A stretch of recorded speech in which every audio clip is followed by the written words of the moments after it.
Soup. Hot, scalding beef broth, like a slap to the face, exploded across my features, streaming from my hair down onto the pristine white tablecloth. It was Mom's birthday, 53 years young. My brother, Dean Chapman, slammed the empty tureen onto the table and, sneering, snarled, "You have 15 minutes to disappear from this family." Dad and Mom were staring into their plates, and my younger sister, Chloe, clapped her hands together, a high-pitched, manic sound, as if this was the best live show she'd ever witnessed. I wiped my eyes, reached into my clutch, pulled out a dense, heavy folder of legal documents, and slammed it onto the table. The dull thud shattered the silence. "Fine," I replied, my voice an icy monotone. "In 15 minutes, everything you own will disappear."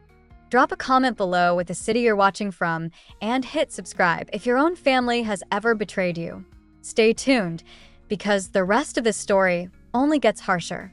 We grew up in Savannah, Georgia, in the humid, oppressive climate of the Deep South. Our home, a rickety wooden mansion, stood right on the bank of the Savannah River. It had been creaking since the 80s, peeling paint, a porch that sagged under the weight of every summer storm, and our endless iced tea sessions. My father, Robert Chapman, a structural engineer, worked himself ragged, returning home dusty and silent.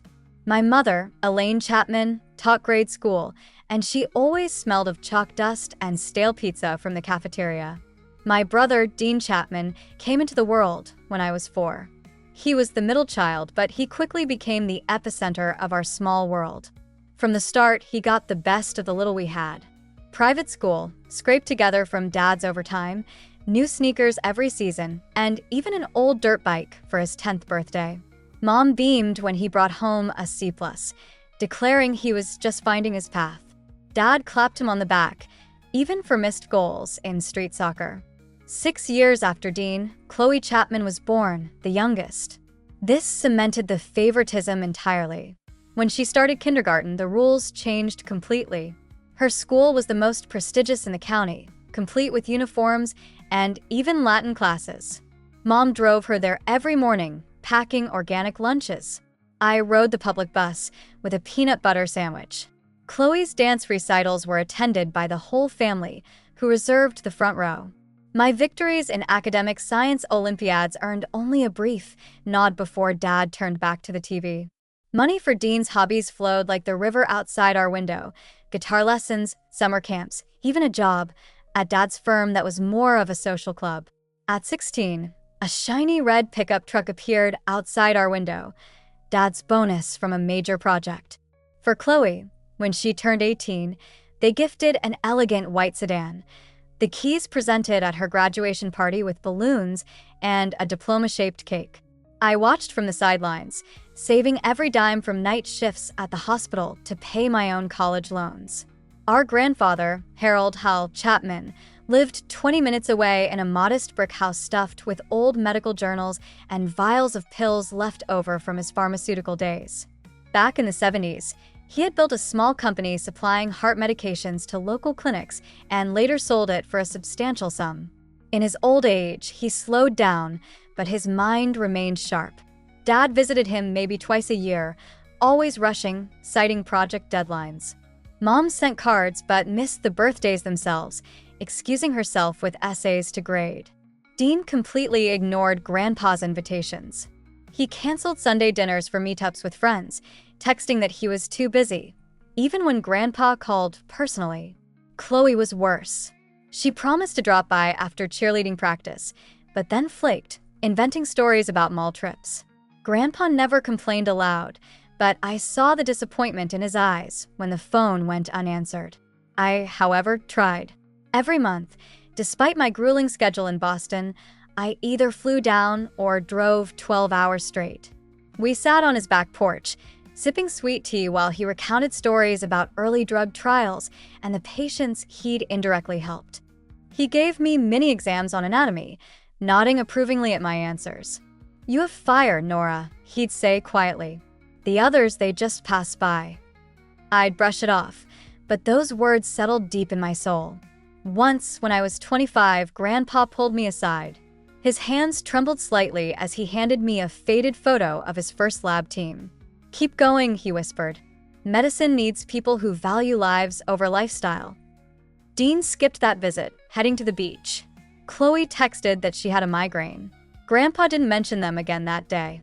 Holidays only emphasized the divide. On Thanksgiving, Dean carved the turkey like a king, and Chloe took selfies with the pies. Grandpa sat at the end of the table, picking at his plate. Dad dominated the conversation, talking about his construction sites. Mom fussed around the younger two, filling their glasses first. I helped clear the dishes, catching Grandpa's eye. He gave me a silent thank you when no one was looking. Summers were the same. Dean and Chloe relaxed on the river in new boats Dad had bought, with loud music blaring. Grandpa's invitations to fish were left unread. I joined him, quietly casting my line while he shared advice on patience and precision, lessons applicable to surgery as well as fishing. "Details matter," he'd repeat. "Miss them, and everything falls apart." By my 27th birthday, the pattern was set. Dean would hint that he needed money for ideas, receiving checks from Dad without question. Chloe's college fund grew, while my budget was built on scholarships I earned myself. Grandpa's health was fading, heart issues. An irony for a man who made his fortune on medications for the very ailment. Visiting him became my sanctuary, away from the noise of favoritism at home. He would greet me with a weak embrace, his eyes lighting up. "Tell me about your cases," he'd demand, settling into his armchair. I described complex valve replacements, coronary artery bypass grafts. He listened intently, asking questions that showed he kept up with the field. "Proud of you," he'd whisper every time. Of the others, not a word. One rainy afternoon, as I was getting ready to leave, Grandpa squeezed my hand. "Family isn't always those who share your blood. It's those who show up." I nodded, recalling the empty chairs at his dinner table. I didn't know how those words would echo in the future. 8 years of my exhausting residency in New York. The operating room became my battlefield. Cases piled up. Congenital defects, ruptured aortas, hearts failing after years of neglect. I thrived under pressure, suturing arteries under the frantic beat of monitors. Colleagues called me the merciless. Patients called me the miracle. The breakthrough came during a night shift. A 68-year-old tech CEO collapsed at a charity gala, a massive heart attack. He was rushed to the trauma bay. I stepped in for the attending when complications arose. I cracked the chest, bypassed 3 blocked vessels, and implanted a temporary pump for stabilization. 12 hours later, he was breathing on his own. Local news exploded. "Young surgeon saves tech titan." My photo was splashed across headlines, hailing the heart whisperer from the South. Reporters camped outside the hospital. Interviews for medical podcasts. The CEO sent a handwritten note. "You gave me a second chance." His company donated equipment to our cardiology department. My name circulated in boardrooms. Fellowship offers flooded my inbox. I remained focused on the next patient chart. Meanwhile, Dean was chasing a different kind of headline. At 23, he dropped out of college, declaring traditional education a scam. He pitched the HealthTrack app, integrating wearables for real-time vital sign monitoring, promising a revolution in preventative care. Small investors bid. Larger banks looked closer. Dad vouched for the initial loan, but Dean needed more. A local lender approved $800,000 based on charisma and prototypes. He rented a trendy downtown co-working space, hired young developers. Marketing flooded social media, Dean in a hoodie demonstrating mock-ups at conferences. Chloe, then 15, tagged along for photo shoots, posing with dummy devices. Early demos were impressive. Beta users signed up. Dean bought a condo overlooking the bay, leased a Tesla on credit. "This is just the start," he wrote in the family group chat. The cracks appeared quickly. Coding delays. Servers crashed during stress tests. Competitors launched similar features cheaper. Funding rounds stalled. Investors wanted revenue, not renderings. Dean doubled down, mortgaging the app's intellectual property. Suppliers demanded prepayment. Staff quit over unpaid salaries. By the end of year 2, the $800,000 had vanished into a black hole. The collapse was sudden. A key development partner walked. A lawsuit for breach of contract followed. Bank accounts bled red. Overdraft fees, collector calls. Dean liquidated assets. The condo sold at a loss. The Tesla was repossessed. He moved into a studio apartment, couch surfing when he couldn't pay. Chloe, now a 19-year-old freshman, felt the ripple effect. Tuition checks bounced. Dad paid one semester but then refused. She transferred to community college, living with Dean to save on dorm costs. They shared takeout, bickering over bills. Chloe waitress nights, sending a fraction of her earnings home. Dean promised a new pivot every week, but the pitches failed. Grandpa Hal watched from afar. His health steadily worsened. Congestive heart failure. The drugs he once distributed were now sustaining him. Hospital stays grew frequent. Oxygen tanks became constant companions. I coordinated treatment remotely, consulting with his cardiologist. Dean sent impersonal get-well texts.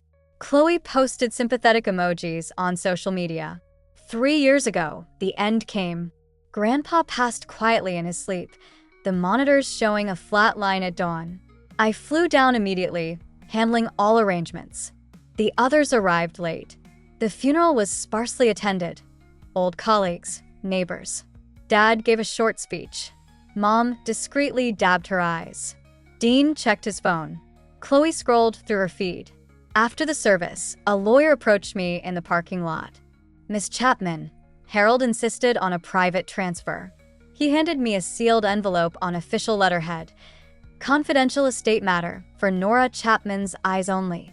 No details, just instructions." I tucked it away. The family gathered at the house afterward. Dean eyed Grandpa's watch collection. Chloe touched the antique vases. Dad suggested selling the property and dividing the proceeds fairly. I remained silent, the envelope burning in my pocket. Back in New York, I opened the letter alone. It outlined assets, company shares, trust fund details, but sealed sections required personal acknowledgement. "For your eyes only," it emphasized. I locked it in a safe. Dean called weeks later, fishing for information, asking if Grandpa mentioned any papers. I deflected with evasive answers. Collectors harassed Dean daily. Chloe moved closer to his studio. They relied on Mom for utilities, Dad for car insurance. I sent nothing. My loans still hung heavy. The secret pressed down with every avoided conversation. The media spotlight on me dimmed. Operations resumed. Another high-profile save, the senator's wife. Partnership offers, grants poured in. I weighed my options. Dean's latest idea had flopped. The demo day ended in a system crash. Investors walked. Bankruptcy followed. The $800,000 in personal guarantees triggered formal proceedings. Chloe quit community college, taking a barista job to make ends meet. They lived in a tense, shared studio. I scheduled a meeting with the lawyer in secret. The flight bought under the guise of a work conference. The inheritance remained my burden. The family was unaware of the coming inflection point.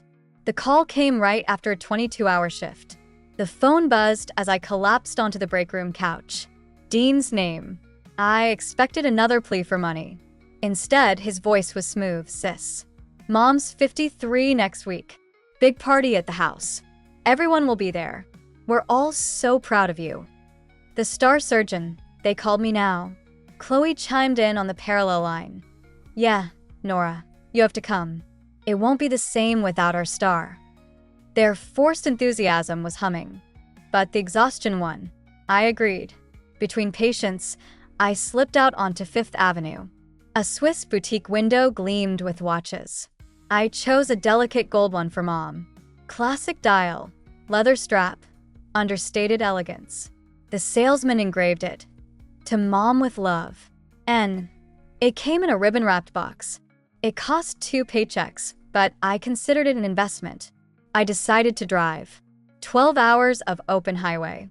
I packed a bag, a thermos of energy drinks, a playlist of cardiosurgery podcasts. I left at dawn. Savannah greeted me with sunset. Midway, A text came from Svetlana, my best nurse friend. Heard from someone back in Savannah. Your brother and sister are asking around about inheritance lawyers. Don't go. They're planning a money grab. I stared at the screen. Another message. Dean is dropping the name of your saved CEO to creditors. Smells like a setup. I pulled over at a gas station. Svetlana knew my family had listened to my breakdowns over cheap wine. Trust your gut. Her last text read. My gut said, go, but with your eyes wide open. I arrived after dark. The house lights were blazing. I parked behind the other cars. There were more guests than I expected. I grabbed the watch box, slung my bag over my shoulder. The door flew open before I could knock. Dean beamed, pulling me into a hug. It was too long. The hero returns. Chloe jumped in the hallway, snapping a selfie. #family gathering. Mom appeared, wearing an apron. Her eyes widened. Nora, honey, you came? I handed her the box. She unwrapped it, gasping as the gold flashed in the light. It's beautiful. She put it on immediately. Dad nodded approvingly. Dean led me into the kitchen, arm around my shoulder. We have big plans for Mom's Day. Toasts, speeches. Chloe poured iced tea. Their unnatural energy buzzed. I went up to the guest room. I unpacked only the essentials, setting an early departure alarm. Laughter drifted up from downstairs. The smell of barbecue. I lay awake, staring at the cracks in the ceiling. 12 hours of driving, my body aching, but my mind was alert. The watch had been given, but something else was tightly wrapped, a mix of anticipation and dread. The backyard was lit up with string lights.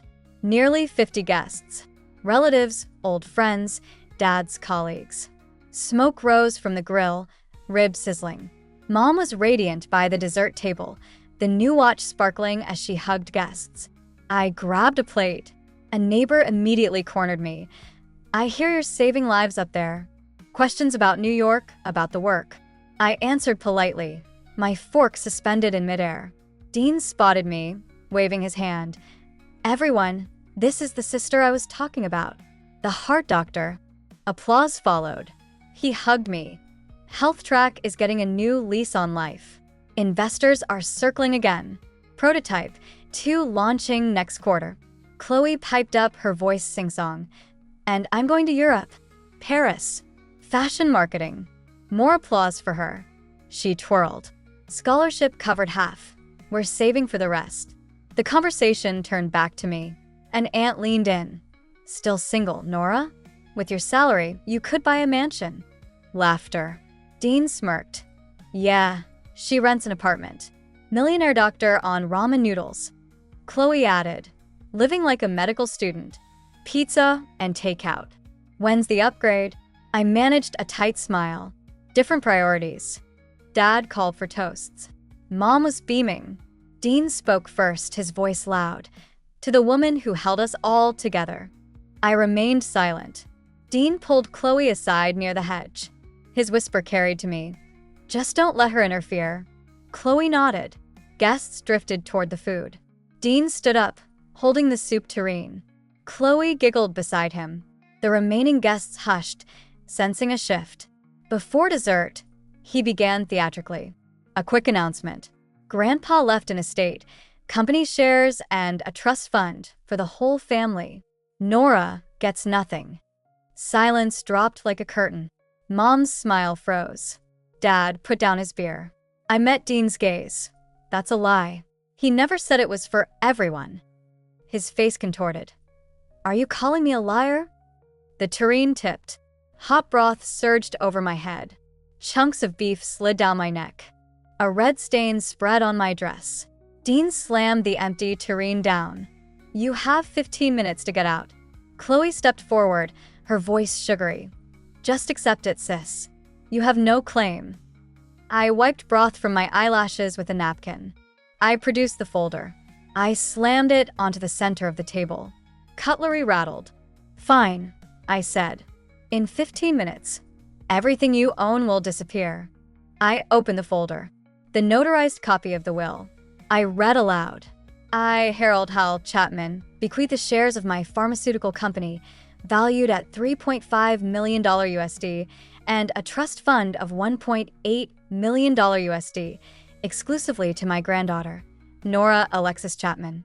Only she continues my mission in cardiac medicine. Explicitly excluded are those who displayed indifference during my lifetime. Mom's hand flew to her chest. Dad stared into space. Dean's mouth opened and closed. I pointed to the seals. See the signatures, the witnesses, the notary? No provision for the cold-hearted. That's you. Dean lunged for the papers. I snatched the folder away. Touch them, and it's attempted testamentary interference. He froze. Dad finally choked out. Harold never mentioned. I turned to Mom. Because you visited him twice in 5 years? Cards don't count as presents. She looked away. The watch felt heavy on her wrist. Dean clenched his fists. This won't stand. Lawyers will fight it. I jabbed a finger at a paragraph. The interim clause. Any contestation permanently voids your right to inheritance. But we thought. Chloe stammered. Assumptions are expensive. The soup was cold, but the room was burning hot. You kept that private appointment hidden. Dean roared. Lawyer's orders, I shrugged. You made the announcement first. I pulled out 3 stapled packets and spread them out. Packet number 1, an IRS audit notification addressed to Dean Chapman. It detailed $680,000 written off for marketing without invoices, $420,000 for equipment rental never delivered. Criminal charges pending.